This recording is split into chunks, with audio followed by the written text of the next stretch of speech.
I was sadly reminded that our species is a violent, destructive one. But I was also humbled, because our powers of destruction seemed here only to have destroyed what we ourselves once created.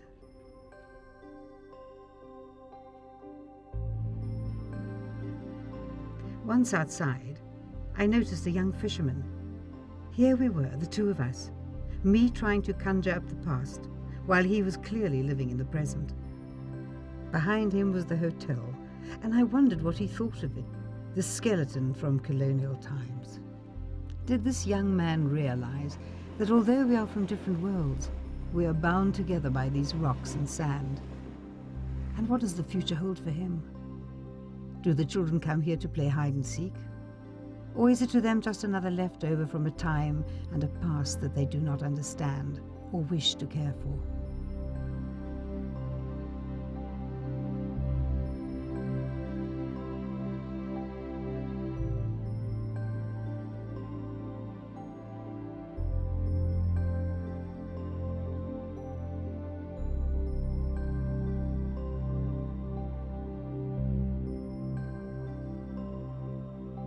Once inside, I found it haunting and sad.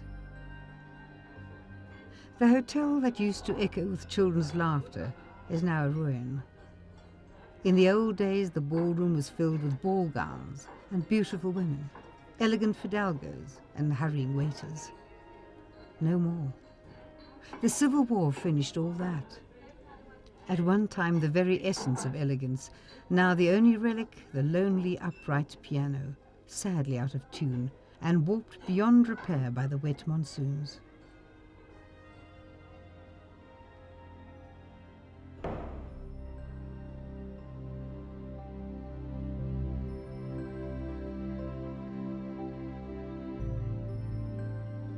I stood and listened to the wind in the trees and said goodbye forever.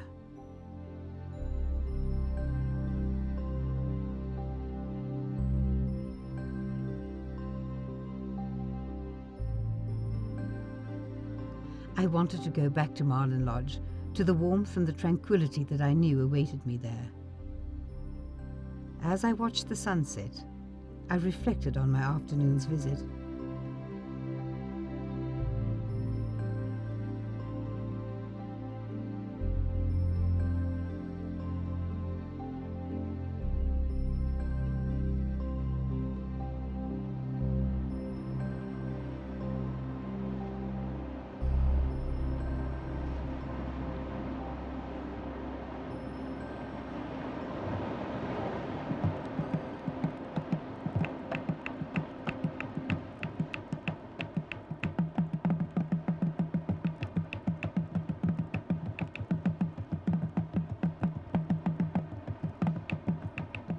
The past is another country.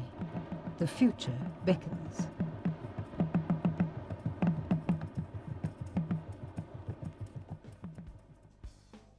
Specifically fishing. I decided I should at least try this fascinating but mysterious sport. Someone once said that while you're fishing, you don't grow old. Perhaps it's true.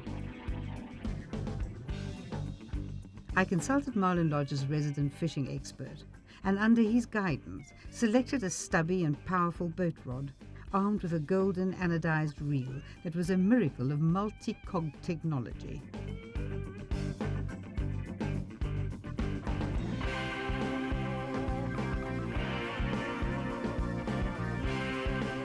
Out on the violet-colored sea, I was given a master class in game fishing by the lodge's expert.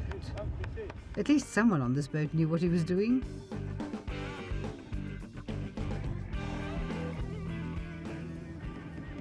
But what on earth was Francisco doing? I should have realized by now that everything in Mozambique happens to a beat. Francisco was calling the fish, clapping and whistling.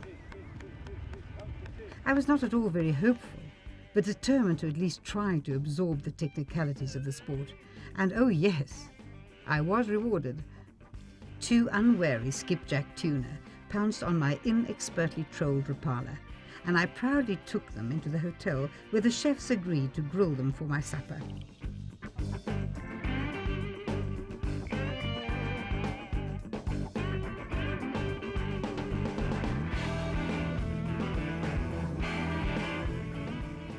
Marlin Lodge offers the energetic all sorts of water sport options, from sea kayaking to water skiing.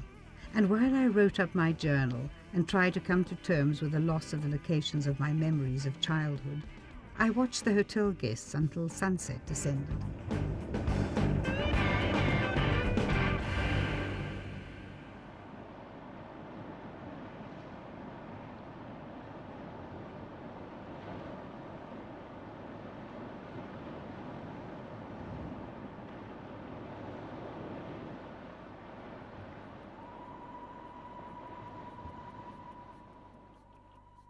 I sat by the waterside and wondered what had happened to my catch. In the end, I was presented not only with my grilled tuna, but also with fat king prawns grilled as only a Mozambican knows how, and of course that local speciality, peri peri, a fiery chili and spicy sauce.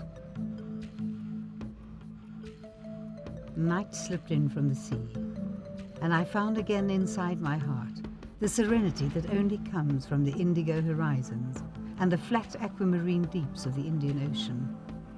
And later I slept, while a buttercup moon rose up out of the sea and serenaded me with moonbeams.